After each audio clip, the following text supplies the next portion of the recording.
Genyo para putra wayah saking pamangku gati hanjengku nampi pitutur suh sesanguning agesang saking Rama suh Ibu sinartan pamuji wonten ngarsanipun Gusti ingkang hangratoni dinaning agama yekti.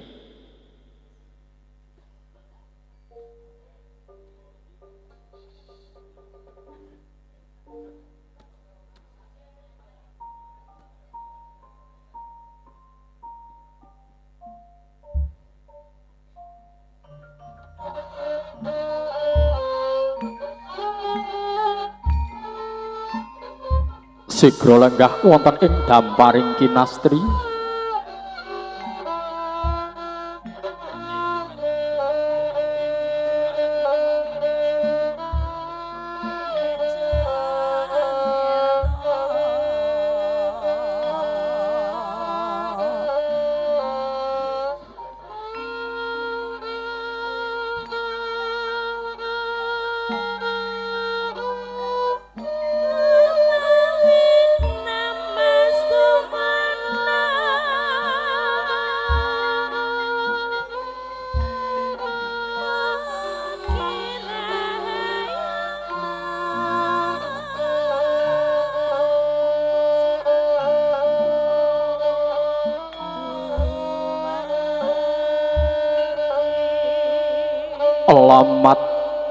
lamat kapiyarsa swaraning pradonga ingkang hambabar ketawang pamuji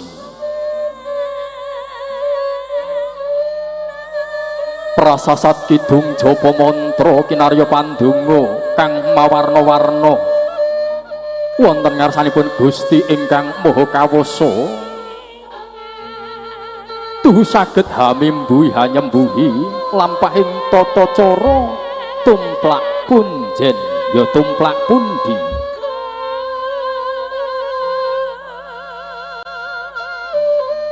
genyo para putra wayah saking pamangku gati harsa mangayun wonten sak handhap pepadaning ingkang Rama saha Ibu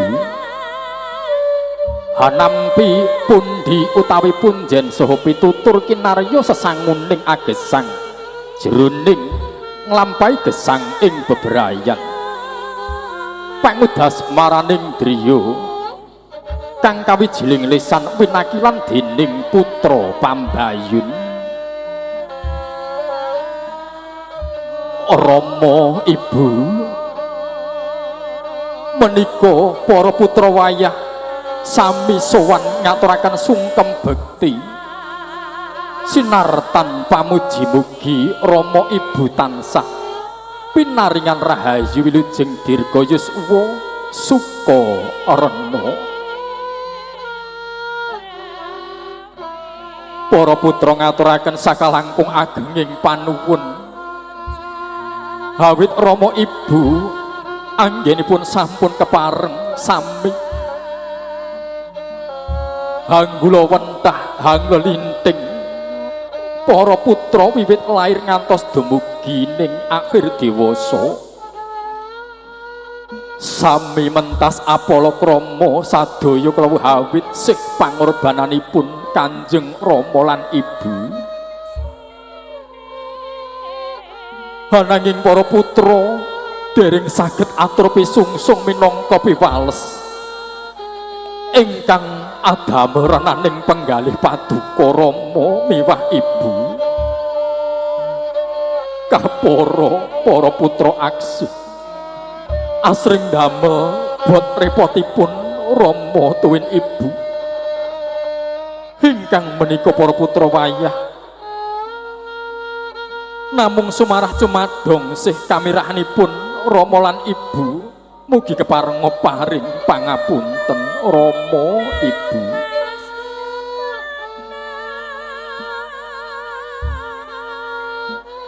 oh iya nggir anakku kabeh sing banget dak tresnani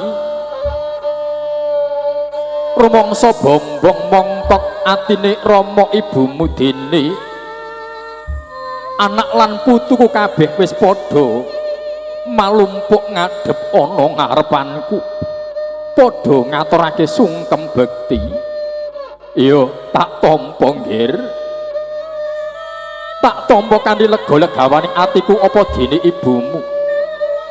Awit nggir legawaning ati Rama lan ibumu yen to ngawuningani kahanan iki kadya sinendhal mayang jroning galih kaya anguk-anguk ing kasuwargan. Mirsani yen anak-anakku lan putu kabeh padha guyub rukun. Aturmu kang kapindho kang banget ndodhok rasaning atiku. Awit nggih wis dadi kewajibane wong tuwa ganggula wentah marang anak-anakku kabeh lan ora duwe pangarep-arep apa-apa. Apa maneh jagake piwales marang sira kabeh ya kuluk. Sanadyan kepiye wae wong atuwamu mung tansah ngawat-awati marang anak-anakku lan putu kabeh. Mula lamun salah, lamun luputmu kabeh kuwi ora ndadekake sabab lan mesti dak paringi pangapura ya nggir. Sarta ora bakal kendhat puji pandonga pangestuku lan ibumu dak paringake marang kowe kabeh ya mung panjalukku, panjaluke Rama ibumu marang sira kabeh sing padha rukun, padha bisa sangkul sinangkul ing bot karepotane sadulur lan sing padha ngati-ati jroning sira urip ana ing bebrayan Madyapada. Gegandingan saiki anggonku duwe gawe mahargya dedhaupane anakku iki kapetung kang wekasan lan wis bisa kelakon kanthi rancang kacukupan. Ora kurang sawiji apa malah kapara isih bisa turah mula tak paringake marang sira kabeh. Muga migunani mahanani jroning sira urip ana ing bebrayan ya kuluk. Inggih Kanjeng Rama ngaturaken sewu-sewu agunging panuwun. Inggih Kanjeng Rama ngaturaken panuwun awit pewarah Patuko Rama. Nuli pamangku gati hangadani tata cara adat budaya panyebaring udik-udik. Manggah uba rampe nyebar udik-udik dumadi saking beras jeni ugi arta receh jring. Pralambang pralampita nggenya ngupaya ngempalaken sekedhik mbaka sekedhik sadaya hamung kinarya netepi darmaning awerda njejekake darmaning wong atuwa nyangoni kepinteran marang anak-anakku kabeh uga bisa palakrama.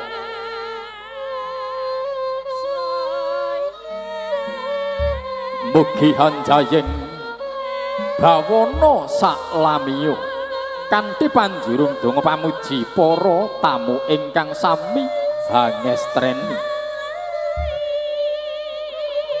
Tumuli wangsul lenggah wonten ing palenggahan rinenggo. Panganten sekalian saha Rama Ibu sawusya ing mangki kapendhet gambaripun kalian sadaya keluarga kinarya tandha emut. Nuli kalajengaken tata cara begalan. Menawi wonten ing tlatah Surakarta Hadiningrat menika kawastanan tata cara begalan minangka pralambang saha pralampita kagungan damel ingkang pungkasan. Menawi wiwitan menika kawastanan Bubak Kawah Mekaten. Pramila dhumateng kadang kula paraga begalan Pak Lek Heri keparengos yoga. Ki wirama lagone apa mau ora nek request Mas. Sing ora digumpiak Mas. Sing kijing miring nggih Mas. Kijing miring nggih. Kagem hangiringi lumadining tata cara begalan ingkang kaadanan dening keluarga agung Bapak Ibu Slamet. Kijing miring para kanca dados.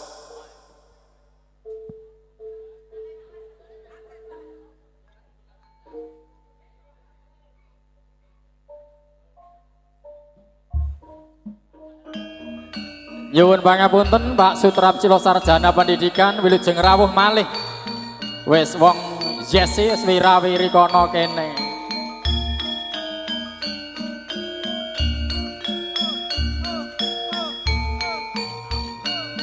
Nyuwun pangrigenipun Pak Sutrapcila Sarjana Pendidikan mrih lancar lumadining tata cara begalan ingkang badhe lumadi.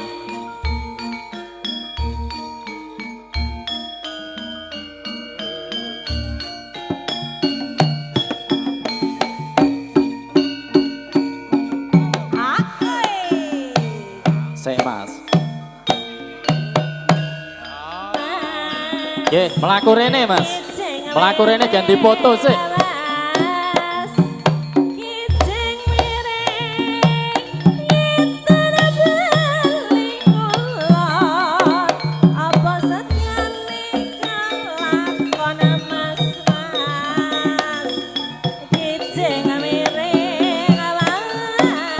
Kelaring tata cara disinengguyung dening audio sound system Goodness para kadang pamatri budaya Algansa musik campur sarinya Indonesia.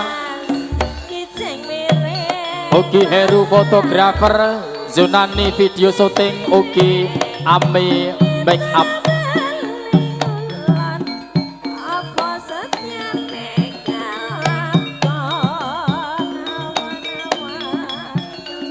Yo, rada cepet maju kene, Lek Heri. Ndak entek dibegal ning kono iki.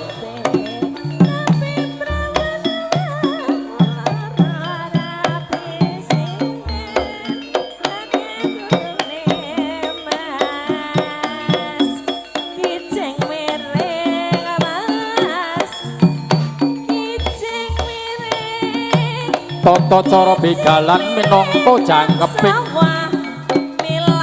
tata cara minangka pralampita genya ingkang hamengku karsa netepi wajibing Sudarma kahitung ingkang pungkasan mila bikane saking adat Banyumasan. Wah, iki malah etok saweran iki. Penyanyine malah rung etok saweran.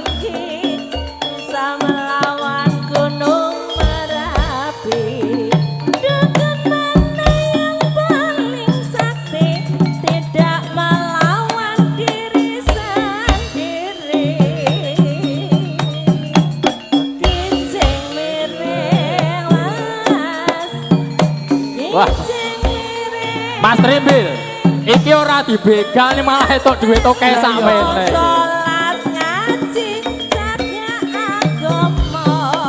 Lagi iki Pak Sutrap, jenenge begalan malah ora dibegal malah digawe duit oke sakmene. Malah disawer ya, wis jos.